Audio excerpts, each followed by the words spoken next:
All right, welcome back to the deep dive.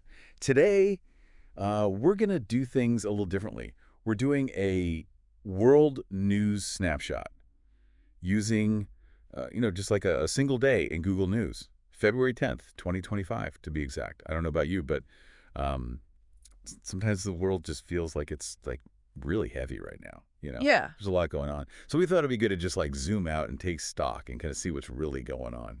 Yeah, I think that's really important. Sometimes when we get caught up in the day-to-day headlines, we miss the bigger picture. And understanding those key events, the kind of patterns and the connections that run through them, helps us make sense of the complexity of the world. Exactly. And it's not about just like memorizing a bunch of facts or anything. Yeah. It's about seeing those connections and understanding potential consequences. Right. And maybe even like figuring out what role we can play in all of it. Absolutely.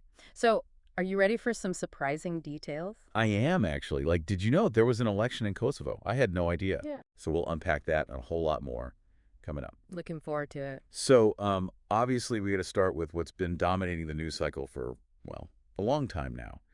The war in Ukraine. I know we're all pretty much aware of the active fighting and the devastation, but what really struck me in these reports was the human impact.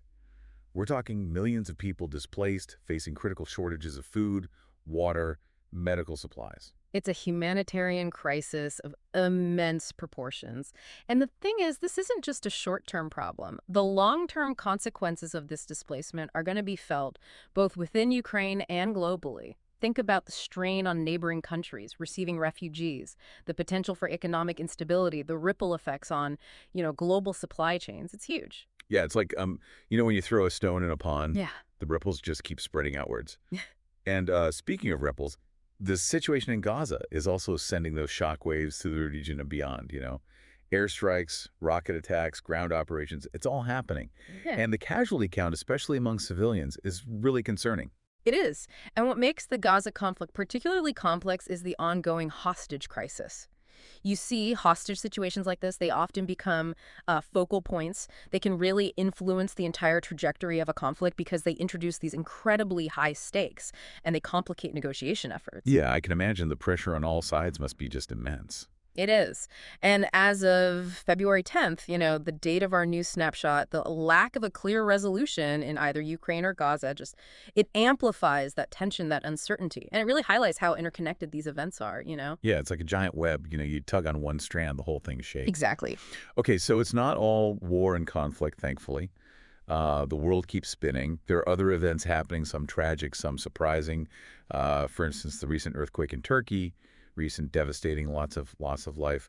But what really stood out to me were the human stories, the individual accounts of resilience amidst this incredible tragedy.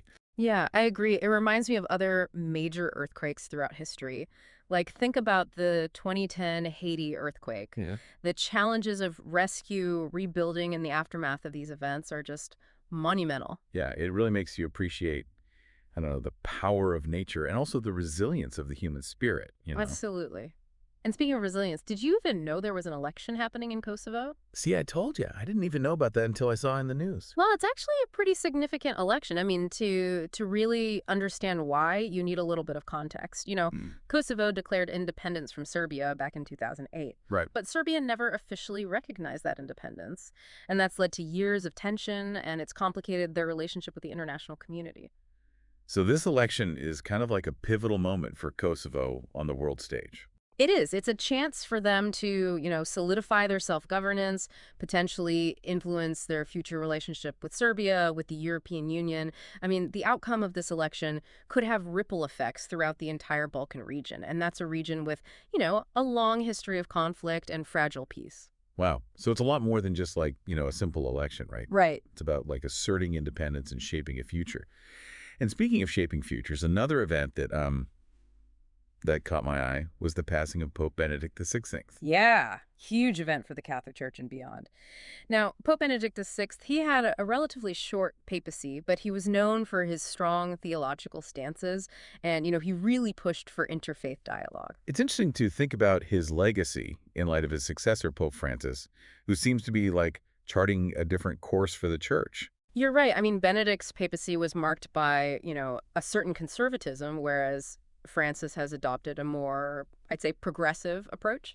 He emphasizes social justice and outreach, and it really raises questions about, how the church navigates these different viewpoints and how it will evolve in the 21st century. It's like a microcosm of the larger world, isn't it? Yeah. Different ideologies, different approaches, all trying to navigate this, complex and ever-changing landscape. Yeah.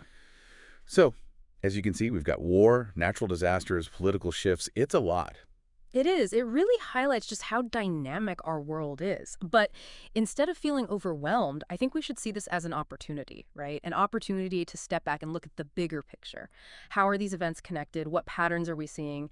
And most importantly, what does all of this mean for you, the listener? Okay, so what are the big takeaways here? What are we seeing? Well, one of the things that jumps out at me is how interconnected these seemingly disparate events actually are. The war in Ukraine, for example, it's not just a regional conflict. It's impacting global food supplies, energy prices, even the humanitarian aid that's available for other crises, like the earthquake in Turkey. Oh, that's a good point. I hadn't even thought about that. And then you have the situation in Gaza, Yeah. geographically distant, right? But it has implications for global security, energy markets, political alliances. These events, they don't exist in isolation. They're all part of this complex web of cause and effect. Like a domino effect, Yeah. One event triggers a chain reaction across the globe. And it makes you realize that staying informed isn't just about knowing what's happening. It's about understanding how those events are connected, what they might mean for the future. Exactly. And that brings us to another really crucial point. The role of media in shaping our understanding of these events.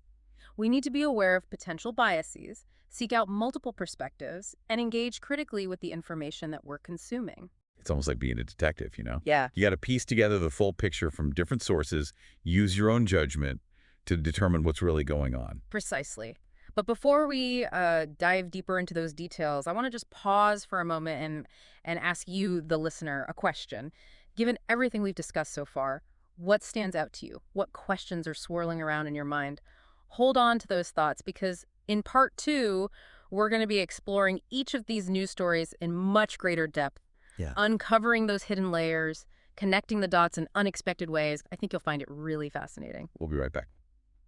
Welcome back to the deep dive. I hope you had a chance to kind of process those initial headlines. Now, let's dig a little deeper, shall we? Let's start with the conflict that's casting that long shadow over Europe. Yeah. The war in Ukraine. Right. Zooming in on Ukraine, what really jumps out from these reports is how this has become like a war of attrition. Both sides are dug in. They're using heavy artillery, sophisticated weaponry, and it's leading to this gruesome stalemate. And it's that stalemate that's what's exacerbating the humanitarian crisis, right? The longer this drags on, the more civilians get caught in the crossfire, the more infrastructure is destroyed. Access to basic resources like food and water is just cut off. And we're seeing reports of hospitals being targeted, agricultural lands being mined, supply routes disrupted. It's a dire situation for millions of Ukrainians. Yeah, it's easy to get caught up in the military strategies and all the geopolitical stuff. But we can't forget about the human cost, right? These reports paint a picture of families huddled in these makeshift shelters, children going hungry, the elderly struggling just to survive in the middle of all this chaos. It's devastating. And the trauma inflicted by this conflict, it's going to be felt for generations, right? The psychological scars of war, especially for those who have witnessed atrocities, who've lost loved ones, it runs deep. And we're also seeing reports of potential war crimes, which adds another layer of complexity and horror to this whole situation. Yeah, it's a stark reminder that even in the 21st century, we haven't escaped, the dark side of humanity. And speaking of conflict with these far-reaching implications, the situation in Gaza continues to escalate as well. The human toll is just horrifying. The reports describe this relentless cycle of airstrikes and rocket attacks. Entire neighborhoods are being reduced to rubble. And what's particularly concerning about the Gaza conflict is, you have multiple armed factions operating within this densely populated area. That makes it incredibly difficult to distinguish between, combatants and civilians. And that leads to a tragic increase in civilian casualties. And the reports also highlight the impact this is having on critical infrastructure, like hospitals, schools, water treatment facilities. It's just compounding the suffering of the Palestinian people. It's heartbreaking to read about these families who are trapped in their homes, terrified to even go outside, for fear of being Mhm. caught in the crossfire. And then you have this hostage situation, which adds another layer of just complexity and volatility to everything. Hostage situations are always so delicate, that they're often fraught with ethical dilemmas. Negotiators are walking this tightrope, balancing the safety of the hostages with these broader political and security implications. And the report suggests that these hostages in Gaza are being used as bargaining chips, right? Their lives are hanging in the balance as these factions vie for power and influence. Yeah, it's a stark reminder of the human cost of these conflicts, these innocent lives caught in the middle of this geopolitical chess match. But let's shift gears for a moment. Let's talk about a different kind of crisis, one that really underscores the power of nature, this earthquake in Turkey. The reports coming out of Turkey are just heartbreaking. The scale of the devastation is hard to even comprehend. Entire towns, villages reduced to rubble, thousands of buildings collapsed, and the death toll, it just keeps climbing as rescuers search for survivors. And one of the things that really struck me in these reports was the logistical challenge of providing aid in this kind of chaotic environment. Yeah, I noticed that too. Damaged roads, overwhelmed hospitals, communication networks down. It's credible. It is. It's a powerful reminder that we're all connected. What affects one part of the world can impact us all. But let's shift gears again. Let's talk about a story that might have flown under the radar for some people. The election in Kosovo. Ah, yes, the Kosovo election. It might not be making headlines like the war in Ukraine or the situation in Gaza, but it is a significant development. It could have big consequences for the region. Remember, Kosovo declared independence from Serbia in 2008, but that independence is still contested, and it creates this ongoing tension. Right, you explained that earlier. So how does this election fit into the bigger picture? Well, this election is kind of seen as a test of Kosovo's commitment to democracy and their ability to govern effectively. It's also a chance for them to signal that they want closer ties with the European Union. And the outcome of this election will likely influence Serbia's stance on Kosovo's independence, and that could impact the stability of the whole Balkan region. Sounds like a lot more is riding on this election than meets the eye. It's fascinating how these events that seem small, on the surface, can actually have these ripple effects on a much larger scale. Absolutely. It just underscores how important it is to stay informed about events all over the world, even the ones that aren't, grabbing the headlines. But now let's turn our attention to a story that has really reverberated throughout the world. The passing of Pope Benedict XVI. It's prompted reflection, it sparked debates about faith and legacy. Yeah, it's a momentous event. Okay. It marks the end of an era for the Catholic Church. And the reports really highlight, Pope Benedict's complex legacy, his contributions to theological thought, his struggles with the challenges facing the church in the modern world. And what's interesting about Pope Benedict is that he was the first pope to resign in almost 600 years. That decision sent shockwaves through the Catholic world. The report suggests that his decision was driven by, a bunch of factors. His declining health, a sense that the church needed a younger, more vigorous leader to navigate, the complexities of the 21st It century. suggests a level of self-awareness, Yeah. a willingness to put the needs of the church above his own ambition. Yeah, it does. And his resignation paved the way for the election of Pope Francis, whose papacy has been marked by this real shift in tone and emphasis. Pope Benedict was seen as a more traditional figure, focused on doctrine, whereas Pope Francis, he's adopted a more, I'd say, pastoral approach, emphasizing social justice, interfaith dialogue, outreach to the marginalized. It's like they represent these two different paths for the church, two different ways of interpreting and responding to the challenges of the modern world. Exactly. And that contrast in their approaches has sparked this debate, this introspection within the Catholic Church. What is the future direction? What is their role in an increasingly secular world? It's a fascinating case study in how institutions evolve and adapt to changing times, how they grapple with tradition and modernity, how they try to stay relevant in this rapidly changing world. It really is. And I think this brings us to a crucial point. As we've delved deeper into these news stories, we've seen how these seemingly isolated events are actually interconnected. They ripple outwards, impacting everything from geopolitics to the human spirit. Yeah, it's a reminder that we're all part of this larger narrative. The choices we make, the events we witness, they're all woven into the fabric of human history. Precisely. But before we wrap up this part of our deep dive, I want to pose a question to you, the listener. As you've been processing these stories, have you noticed any themes emerging? Any connections that we haven't explored? I'd love to hear your thoughts. Yeah, that's a great question. Take a moment to reflect on that because in part three, we're going to be drawing all these threads together. We're going to be exploring the bigger picture, considering what it all means for us moving forward. It's going to be a great conversation. Welcome back to the deep dive.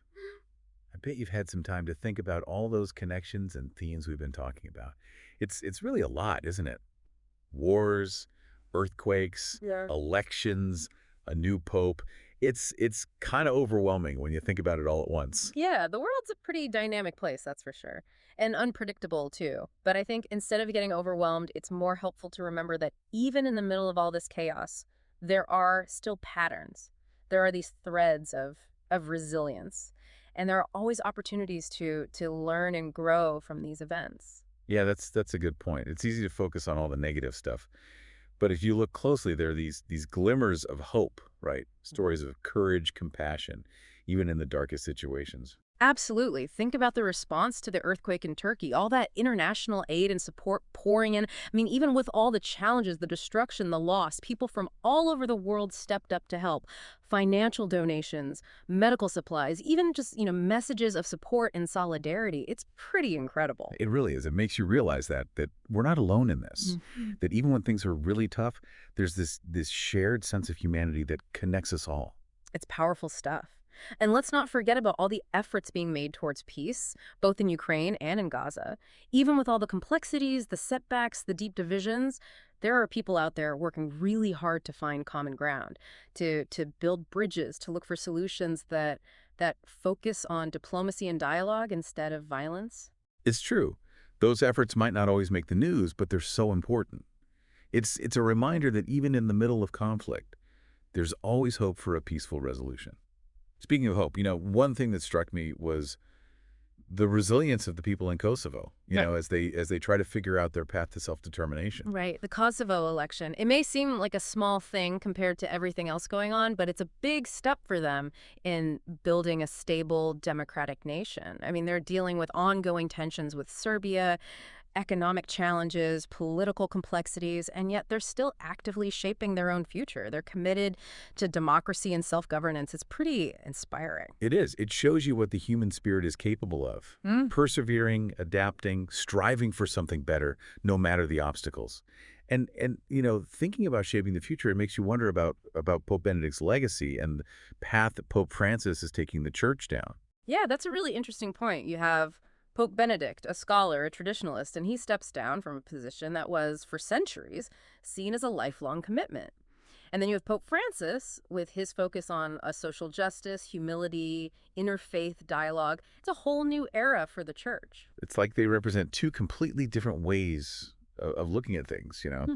Two different approaches to faith and modernity. Exactly. And it raises questions about how institutions, even the ones with really deep traditions, have to evolve. They have to adapt to the changing needs and expectations of the people they serve. It reminds you that nothing stays the same forever. Right. Even the most established institutions have to change with the times. And embracing that change instead of fighting it can lead to growth, to renewal. Well said. And I think that brings us to one of the key takeaways from all of this. We've seen conflict, disaster, political shifts, spiritual transitions, and through it all, there's this common thread.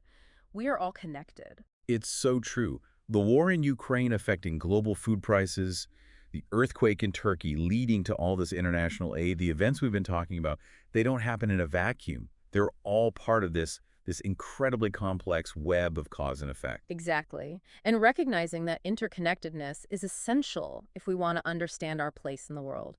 It means our actions, even the small ones, can have ripple effects.